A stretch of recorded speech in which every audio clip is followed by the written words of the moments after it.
इतना भ्रष्टाचार लोग बोल नहीं पा रहे थे। क्यों? सुनवाई नहीं थी। हम लोग भी खड़े होके बोलते थे, हमारी सुनवाई नहीं थी। हार के हमें ये कहना पड़ा एसपी और डीसी को टिकटें दो। नहीं, कोई आदमी ये कह दे एसपी डीसी को टिकट दो, जेजेपी के पल्ले की हारेडी तो पड़ी है, 12 रुपये बांटती फिर है। वोट कटेवेंगे ना, नोट ही है भाई, नोट लोग अब तहसील में पीछे लिया, इसी तहसील डवाली तहसील में पैसे लिए। ये कहते हैं हमारी कर्म भूमि डवाली है। डवाली के जिन लोगों ने पैसे दिए तहसीलदारों को और पटवारियों को, मैं उन सबको दरख्वास्त करूंगा इन जेजेपी वालों से पैसे उल्टे लेके आओ तुम। और मैं तो आपके माध्यम से भी अभी भी बोल रहा हूँ भाई, मेरे से उस टाइम ऐसी गलती हुई तो मैं सभी किसान भाइयों से हाथ जोड़ के आज भी दोबारा फिर माफ़ी मांगने को तैयार हूँ और मुझे माफ़ करना। और मैं ये दिल से कह रहा हूँ, मैंने हमेशा किसानी के लिए नमस्कार, आप सभी देख रहे हैं द भारत खबर। हरियाणा में 5 अक्टूबर को वोटिंग होगी और 8 अक्टूबर को नतीजे आएंगे कि हरियाणा में इस बार किसकी होगी सरकार।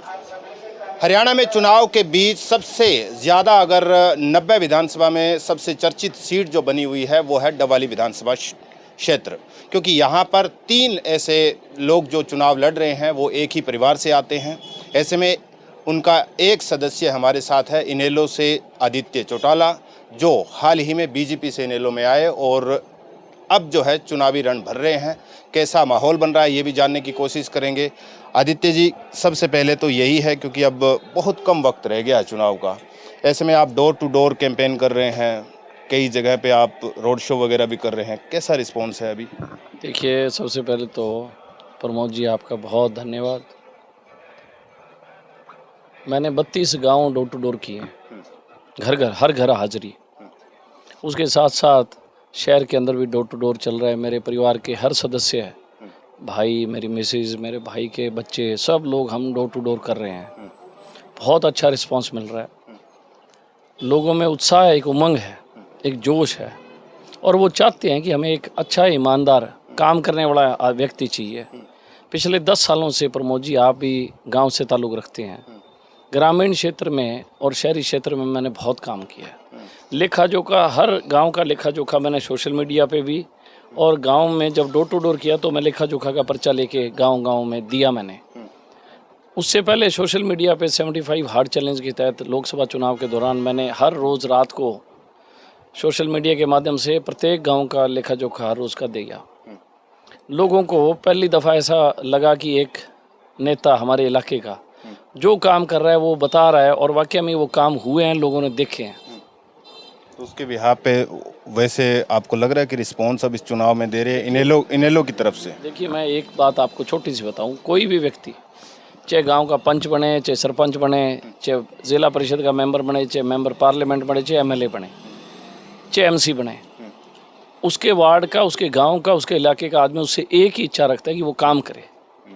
निश्चित तौर पे अभी मैं कुछ बना नहीं, लेकिन मैंने बिना बने काम करके दिखाया तो लोगों को यकीन है कि ये बनेगा तो ये बहुत अच्छे काम करेगा। लेकिन काम तो फिर आपको वो बीजेपी वाले गिनाने पड़ते हैं ना, कि बीजेपी में रहकर मैंने इतने काम करवाए हैं। एक बात आप बताओ मेरे को, आपने ये चैनल कब शुरू किया? कब शुरू किया आपने चैनल? मैं 2020 के आसपास। 2020। लेकिन प्रमोद तो पहले भी वही था, प्रमोद की सोच भी वही थी। तो प्रमोद जो काम पहले आपने सामाजिक काम किए होंगे तो वो तो आपकी सोच ने किए थे ना। अगर आपकी सोच इस इलाके के प्रति बनी है तो ही हुए हैं। उससे पहले क्या लोग नहीं थे बीजेपी में? अच्छा, फिर पड़ोसी हल्का ही काणावाली है, पड़ोसी हल्का ही रानी है, पड़ोसी हल्का इलाहाबाद है, पड़ोसी हल्का सिरसा है। बताओ, बीजेपी तो वहाँ भी होगी, फिर वहाँ काम क्यों नहीं हुए? व्यक्ति की सोच पे काम होता है, क्योंकि व्यक्ति को पता है मैंने इस इलाके को क्या लेके आके देना है। मेरे गाँव का तो मुझे पता होगा, मुख्यमंत्री को तो नहीं पता होगा ना। मेरे इलाके में कहाँ नहर ख़राब है, नहर बनानी है, कहाँ खाड़े नहीं है, खाड़े बनाने, कहाँ रास्ते नहीं है, रास्ते बनाने, कहाँ मंडी नहीं है, मंडी बनानी है, कहाँ गांव के अंदर स्कूल नहीं है, स्कूल बनाना है, कहाँ कॉलेज नहीं है, कॉलेज बनाना है। ये तमाम चीज़ें हैं। गली नहीं है तो गली बनानी है। ये किसको बताओगे? लोकल नुमाइंदे को, लोकल व्यक्ति को। व्यक्ति तो काम कराता है और क्या है, उसकी भागदौड़ से ही काम होता है। अब इस इलाके की समस्या, क्योंकि ये एक तो पंजाब से जुड़ा हुआ है, जब भी नशे का जिक्र होता है तो पंजाब का नाम सबसे पहले आ जाता है, लेकिन इन दिनों तो हरियाणा भी बहुत चर्चा में है नशे को लेकर। एक तरफ राजस्थान और एक तरफ पंजाब आ गया। ये जो नशे वाला मुद्दा है, और बाकी क्या समस्याएं हैं डवाली हल्के की? देखिए, नशे का तो बड़ा गंभीर मुद्दा है और मैं ये कहता हूँ कभी भी पुलिस और डंडे के जोर से नशा ख़त्म नहीं होगा, क्योंकि नशा करने वाले हमारे ही बेटे, हमारे ही भाई हैं, परिवार के सदस्य हैं। हर व्यक्ति को पता होता है उसके परिवार में कौन आदमी नशा कर रहा है, हर एक को। कई ना के बात अलग है, लेकिन कायदे से उसको पता है। मैं अगर गलत हूँ तो मेरी माँ को पता लग जाएगा भी मेरा लड़का गलत है। मैं ये मानता हूँ नौजवानों का ध्यान भटकाने की ज़रूरत है। या तो वो नौजवान पढ़ाई की तरफ जाएं, खेलों की तरफ जाएं, या उनके लिए रोज़गार की व्यवस्था हो। यहाँ हमारा जो अब port to airport, Kandla port से एयरपोर्ट कनेक्टिविटी हमारी हो चुकी है। हमारी रेलवे कनेक्टिविटी बहुत अच्छी हुई है, पूरे इंटर जो स्टेट है और इंटर कंट्री कनेक्टिविटी डबाली की हो गई है। यहाँ कोई ना कोई इंडस्ट्री आनी चाहिए ताकि नौजवान जो है बेरोज़गार हैं उनको रोज़गार मिले। यहाँ से दिल्ली का रास्ता बहुत अच्छे हो गए, यहाँ से कांडला पोर्ट के रास्ते हो गए, यहाँ से डबाली सिटी से पूरे हिंदुस्तान की कनेक्टिविटी हो गई है भारतमाला के मार्फत। आज ट्रांसपोर्टेशन जो है कोई मैटर नहीं करता, अगर आपकी रोड फैसिलिटी अच्छी हो हर सामान आया जा सकता है। 4 घंटे में यहाँ से दिल्ली जाते हैं, 4 घंटे में यहाँ से चंडीगढ़ जाते हैं और 4 घंटे में आदमी जयपुर पहुँच जाता है। मैं ये मानता हूँ कि इस क्षेत्र के अंदर इंडस्ट्री होनी चाहिए। हमारे पूरे ज़िले में इंडस्ट्री नहीं थी। जिन लोगों के पास इंडस्ट्रियल की जिम्मेवारी रही है एज ए मिनिस्टर, उन्होंने कुछ नहीं किया इस इलाके में। लोगों को पागल बनाने का काम किया, मूर्ख बनाने का काम किया। पहली बात तो हमारे इलाके में आए नहीं। आज तक जितने नेता रहे हैं इस इलाके में, उन्होंने कभी भी इलाके के दर्द को नहीं समझा और दर्द के बाद कभी मल्लम की तरफ ध्यान नहीं दिया। वो सिर्फ उन जख्मों को कुरेदते रहे ताकि वो जख्म हरे रहें, और उन हरे जख्मों पे उन्होंने राजनीति करने का काम किया है। ये जो अभी मौजूदा विधायक है अमित सियाग, ये कह रहे हैं कि मैंने डर की राजनीति खत्म कर दी डवाली से। पहले लोग जो नेता लोग थे, लोगों को डराते थे, धमकाते थे, रात को गाड़ियां रोक लेते थे। ये क्या मामला है, समझ आ रहा है कुछ कि पहले ऐसा होता था? आप कहाँ रहते हैं? आप रात को रुकते कहाँ हैं? मैं तो दिल्ली वगैरह रहता हूँ। अभी तो खैर हाँ, अभी तो गांव में रहता हूँ, अपने रिसालिया खेड़ा में। तो रिसालिया खेड़ा में आपके माँ बाप यहीं रहते होंगे, ठीक? कितनी उम्र होगी आप? 30-32 के आसपास। आपको किसी ने रोका आज तक? आपको किसी ने रोका? इस पूरे इलाके में किसी को रोका रात को? कहीं है? वो कह रहे हैं कि ये सारी चीजें हैं। हाँ। उनको छोड़ दो। सवाल आपने पूछा है, आप जर्नलिस्ट है, पढ़े लिखे हैं। मैं आपसे सवाल पूछता हूँ, आप इस इलाके के रसालिया खेड़ा गांव के हैं, मुझे एक गांव में बता दो किसी ने रात को किसी को रोका हो, कहीं गुंडागर्दी, कहीं किसी पे जुल्म हो रहा हो, मुझे आप बता दो अभी इसी वक्त। मुझे तो कभी नहीं रोका। हाँ प्रमोद जी, जो लोग कमज़ोर होते हैं ना, वो आरोप लगाते हैं। जिन लोगों को राजनीति करनी होती है ना, लोगों को बरगलाने की, झूठ बोलने की, ये इस तरीके की मानसिकता लोग होते हैं। ये इन्होंने काम कुछ नहीं किया, पर ये लोगों को गुमराह करने का काम करते हैं। सारे लोग आधी रात को घूमते हैं, ये सारे लोग खड़े हैं। पूछो किसी को रात को किसी ने रोका, कोई गुंडा है यहाँ? ये सिर्फ बदनाम करने की बातें हैं, सब बदनाम। उनसे फिर एक बात और पूछ लो, तुम्हारा पोस्टल एड्रेस कौन सा है, तुम किस गाँव के हो बताओ? अगर यहाँ गुंडागर्दी है तो तुम एमएलए हो, फिर तुमने एमएलए होते हुए विधानसभा में बात उठानी चाहिए थी भी मेरे इलाके में गुंडागर्दी हो रही है। और फिर गुंडागर्दी हो रही है तो print media, electronic media, social media बताओ कहाँ घटना आई है कोई? सिर्फ ये लड़ाई 5 तारीख तक की है। 5 तारीख तक हर आदमी एक दूसरे पे छिट्टाकशी कर रहा है, लोगों को बरगलाने का काम कर रहा है। 6 तारीख को चूं नहीं करेंगे, ये कोई नहीं बोलेगा। यहाँ पे सबसे बड़ा लोगों के साथ किसी ने शोषण किया है तो कांग्रेस पार्टी के लोगों ने किया है, कांग्रेस पार्टी ने किया है। ये जो आगू लीडर थे, इन्होंने एक काम नहीं किया, सिर्फ लोगों को डराया है, ऐसा करोगे तो ऐसा हो जाएगा, ऐसा करोगे ऐसा हो जाएगा। मैं ये मानता हूँ अब नौजवान पीढ़ी पढ़ लिख की है, उस पढ़ी लिखी पीढ़ी को अपने अच्छे और बुरे का ज्ञान है, इल्म है। और आज मैं देख रहा हूँ कि लोगों के चेहरों पे मुस्कान है, चमक आँखों में, और इस दफ़ा लोग फैसला करेंगे। ये आजकल शेर वाला बड़ा चल रहा है। आप भी ये कहते हैं जनसभाओं में कि शेर के साथ शेर मिल गया, 2 शेर हो गए। उधर से भी कोई जो नेता है विपक्ष के जो भी है, वो ये कहते हैं कि शेर का बच्चा, फलाना का बच्चा। आप भी कल मैं देख रहा था कहीं किसी को कह रहे थे कि उनका ससुराल शेरगढ़ है, समथिंग। ये शेर वाला ससुराल शेरगढ़ नहीं है। हाँ। मैं ये कह रहा था वो अपने ससुराल में रहते हैं। हाँ। यहाँ कम रहते हैं। हाँ। यहाँ उनका पोस्टल एड्रेस लेके आओ, एज ए विधायक उनका विधानसभा में एड्रेस क्या था, वो पब्लिश करो लोगों में। बताओ कि 4.5 साल 5 साल विधायक रहे हो, आपकी जो कोरियर या आपका पोस्टल एड्रेस जो आपने दिया है वो विधानसभा में क्या है, और वो सार्वजनिक करो लोगों के सामने, और लोगों को पूछो कि ये यहाँ रहते हैं या नहीं रहते। देखिए, किसी आदमी के बयान तोड़ मड़ोड़ के आप लिख सकते हो। अगर मैंने ये कहा कि हम शेर हैं तो हमारी माँ ने कहा था मेरा शेर बेटा है, इसमें गलत क्या? आपकी माँ भी आपको शेर बेटा कहती है, कोई ऐसे कहती है मेरी माँ, कोई कहती है माँ कि मेरा बेटा गिदड़ बेटा है, फिर ये कोई बात है? बोला पिंजरे से निकलेगा खा जाएगा, तो अगर पिंजरे निकले खा जाएगा तुम्हारा बेटा एमएलए, फिर ये क्या काम करेगा? हाँ, मैं तभी कह रहा हूँ ना कि आज शेर वाली बड़ी एक मिनट है, सुनो, उसकी माँ ने नहीं कहा होगा कि ये मेरा शेर बेटा है, उसकी माँ ने ये कहा मेरा गादड़ बेटा है। ये कोई बातें हैं? आप पढ़े लिखे हो, ये डॉक्टर केवी सिंह पढ़ा लिखा आदमी है, ठीक? पढ़े लिखे आदमी को ऐसी बातें करना शोभा देती है? विकास पे बात करो, आपके बच्चे ने क्या काम किए हैं उस पर बात करो, आपका बच्चा कितने दिन लोगों में रहा है वो बताओ। आप बैठे हो चंडीगढ़ एसीओ में, हम यहाँ मेरा टाट धोड़ी होगी, यहाँ को नहीं हुई, दौड़ा बाड़ हो गया फिर गया। मैं कोई क्या नाम है मिरर के आगे बैठ के कोई फेसियल फूसियल करके को नहीं बनेड़ो आदमी, सारे दिन रहूँ कि करा नीचे रहूँ, लोग आगे काम करूँ, खेता की डोल डोली फिरूँ, खड़ा बनाऊँ लोगों का, राह बनवाऊँ लोगों का, राजनीति इतनी सौखी को नहीं। मैं भी चाह रहा था कि एक दिन खेत में ही ऐसे घूमते घूमते कभी इंटरव्यू करेंगे, कोई बातें करेंगे। कभी आओ, मैं तो खुद ही काट तो काम करती हूँ, क्या बात है? कभी आओ, तैयार हैं। अच्छा, एक ये बताइए मुझे कि अब आप बीजेपी में ज़्यादा कंफर्ट थे या इनेलो में ज़्यादा कंफर्ट हो गए? देखिए ऐसे है, किसी को ऐसे पूछे भी तू शादी से पहले अच्छा था कि शादी के बाद अच्छा था, इसमें अगला क्या जवाब देगा?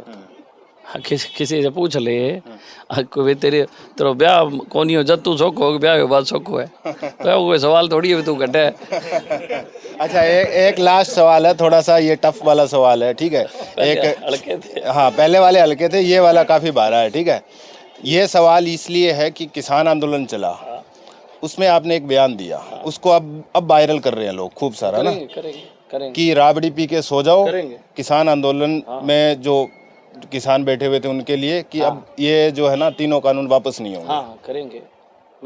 अब ये कह रहा हूँ, सुनिए मेरा सवाल सुनिए कि ये जो आपने बयान दिया इसको खूब वायरल किया जा रहा है, कहीं जनता तो राबड़ी पी के नहीं सो जाएगी आदित्य को हराने के लिए? सुनो मेरी बात, हाँ मैंने ये बात कही, लेकिन मैंने सार्वजनिक तौर पे टीवी चैनल पे पूरी भरी सभा में, टीवी चैनल का कार्यक्रम था चौधरी देवीलाल यूनिवर्सिटी में, और वहाँ पे 4-5 पार्टियों के प्रतिनिधि बैठे थे। आप उसकी क्लिप ही निकाल लेना, नहीं है तो मैं आपके व्हाट्सएप पे भेज दूंगा। मैंने वहाँ पे बैठ के कहा कि मुझसे ये गलती हुई, और वो इसलिए नहीं हुई कि सोची समझी। जब वहाँ जो लोग खड़े थे स्पीकर पे बोल रहे थे, माँ बहनों की गालियाँ निकाल रहे थे, दल्ले बोल रहे थे, ये शब्द भाषा यूज़ नहीं करनी चाहिए। जब आप स्पीकर में बोलते हो तो दूर दराज तक आवाज़ जाती है, गाँव में हमारी माँ बेटियाँ बैठी है, क्या असर पड़ता है उन पर? ठीक है, आपने किसी को एजिटेशन करना है, किसी के खिलाफ नारेबंदी करनी, आप करो, लेकिन आप स्पीकर लेके भद्दी गालियाँ दोगे तो आदमी क्या सोचेगा? तब उसमें मैंने ये बात कही, और मैंने सार्वजनिक तौर पे उस कार्यक्रम में, चौधरी देवीलाल यूनिवर्सिटी में कार्यक्रम था इंडिया टीवी न्यूज़ चैनल का, मैंने वहाँ पे सार्वजनिक तौर पे ये कहा कि ये बात हुई और इस कारण हुई, और मैं सबके सामने माफ़ी मांगता हूँ। 3 साल पहले की बात है, मैंने तो माफ़ी मांगी। जिन लोगों ने ये कहा किसान बीमारी है उनसे पूछो, उन्होंने कभी माफ़ी मांगी? उनकी माँ ने बारडा में कहा हमसे गलती होगी, लेकिन जो बोले उन्होंने नहीं मांगी। मैं बोल रहा हूँ मैंने मांगी। आज वो वायरल क्यों कर रहे हैं? क्योंकि आज उनको वोटों की राजनीति है।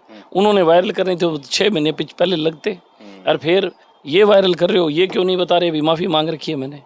मेरे किसी भी से भी आपने कोई बात पूछ ली मुझसे जिस चीज़ का आपको ज्ञान नहीं होगा, और वो कहीं ना कहीं मेरी को हर्ट किया, आप बाद में यही कहोगे ना जी मुझे पता नहीं था, ठीक, तो बात खत्म होगी। जब हमने किसी को हर्ट किया तो हमने सार्वजनिक तौर पे माफ़ी मांगी, और मैं तो आपके माध्यम से भी अभी भी बोल रहा हूँ, भाई मेरे से उस टाइम ऐसी गलती हुई तो मैं सभी किसान भाइयों से हाथ जोड़ के आज भी दोबारा फिर माफ़ी मांगने को तैयार हूँ, और मुझे माफ़ करना। और मैं ये दिल से कह रहा हूँ, मैंने हमेशा किसानी के लिए लड़ाई लड़ी, मैंने कभी सरकार और सरकारों की परवाह नहीं की।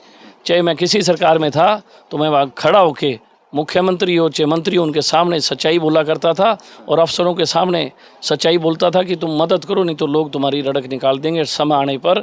और मैंने ये भी कहा कि अगर आप जन सुनवाई नहीं करोगे, अफसरशाही हावी रहेगी, तो एसपी और डीसीओ को टिकट देना। और आज हालत क्या है, बीजेपी जिसको टिकट देती है वो 3 दिन बाद टिकट छोड़ के भाग जाता है।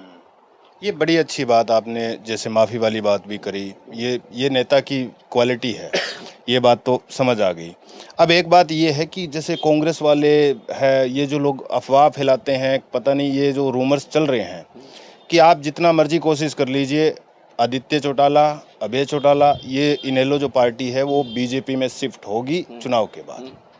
ऐसे है, एक आपको छोटी सी बात बताता हूँ, ये कौन बात कर रहा है, कौन बात कर रहा है, ये कांग्रेस अदर क्यों कर पार्टी रही है? उनकी ज़मीन खिसक रही है, उनके अब पल्ले कुछ नहीं रहा, हालात उनके पतले, उनके खुद की पार्टी में 15 गुट है, शैलजा जी घर बैठी हैं, रणदीप सुरजेवाला दिखाई नहीं दे रहे, कैप्टन अजय यादव, राव दान सिंह, सब विधानसभा में हर जिले में गुट है। और ये हालत है तो ये घबराहट में ऐसे उल जुलूल सवाल पूछ रहे हैं, सवाल कर रहे हैं। मैं चुनाव लड़ रहा हूँ तो मेरे खिलाफ बीजेपी वाला भी तो लड़ रहा है।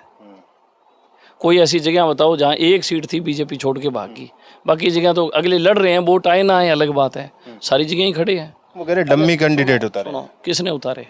बीजेपी ने। तो उनकी आंख बंद थी, आंख बंद थी, लिखा तो आंख खोल के लिखा होगा, मेरी क्यों काटी? मैं आपसे सवाल पूछता हूँ भी मेरी क्यों काटी, मेरा कसूर बता दो। मैंने 32 गांव डोर टू डोर किए थे, क्या निशान था बताओ? मेरी तो अब इन्होंने काटी। ये आप तो मेहनत कर रहे थे पार्टी के कर रहा था, मैं तो कह रहा हूँ सिंगल पैनल पे था। लिए। बात कहाँ फंस गई थी, कोई बात फंसी ऐसे कोई? मुझे क्या पता अंदर की क्या कहानी है, मुझे क्या पता। अगर मैं बेईमान होता मैं क्यों पैदल डोर टू डोर करता? अगर मैं बेईमान होता तो मैं क्यों लोगों में जाके ये कहता कि बताओ फैसला क्या लेना है? मैंने जनता से पूछा, जनता को इकट्ठी की, जनता ने जो सेवा लगाई, जो हुक्म किया, मैं उस हुक्म पे चल रहा हूँ।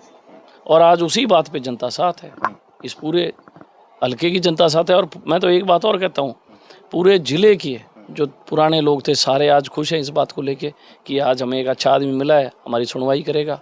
और मैंने तो 10 साल हर एक की सुनवाई की है, चाहे गरीब हो, किसान हो, मजदूर हो, हर वर्ग बिरादरी की मैंने सेवा की है, सुनवाई की है।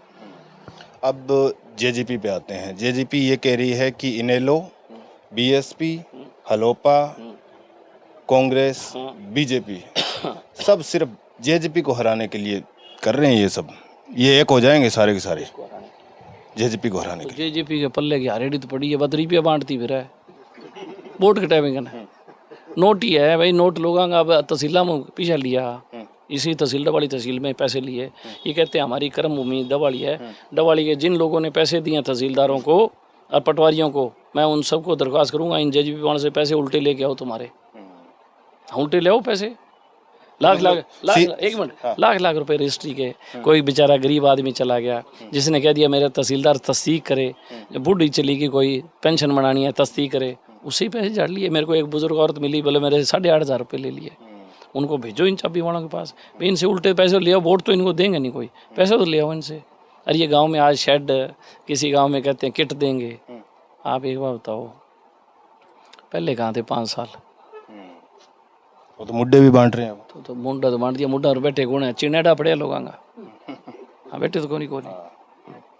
अच्छा, ये आखिरी सवाल ये है कि इनेलो इस बार हरियाणा में कितनी सीटें, इनेलो बीएसपी दोनों का गठबंधन है, कितनी सीटें लेके आ रही है? मैं दावे से कहता हूँ, मजाक नहीं कर रहा। आप लोगों को ऐसा लगता होगा कि मैं मजाक कर रहा हूँ, मैं दावे से आपको कर रहा हूँ, इंडियन नेशनल लोकदल की सरकार बनेगी और मुख्यमंत्री अभय सिंह चौटाला बनेंगे। मैं आज लिख के दे सकता हूँ कागज पे, कोरे कागज पे।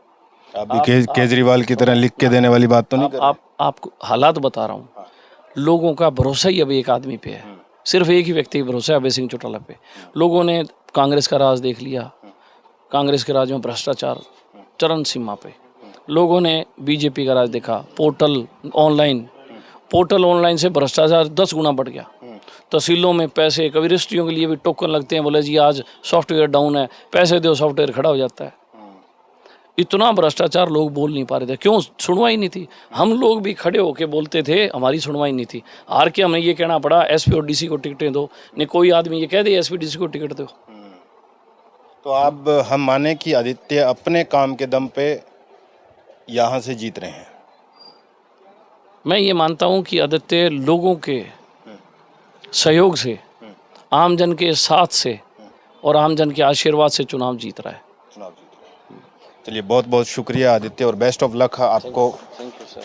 ये थे आदित्य चौटाला जो बता रहे थे कि डवाली के अंदर उनका क्या विजन है और डवाली में उनको क्या रिस्पॉन्स मिल रहा है। नमस्कार।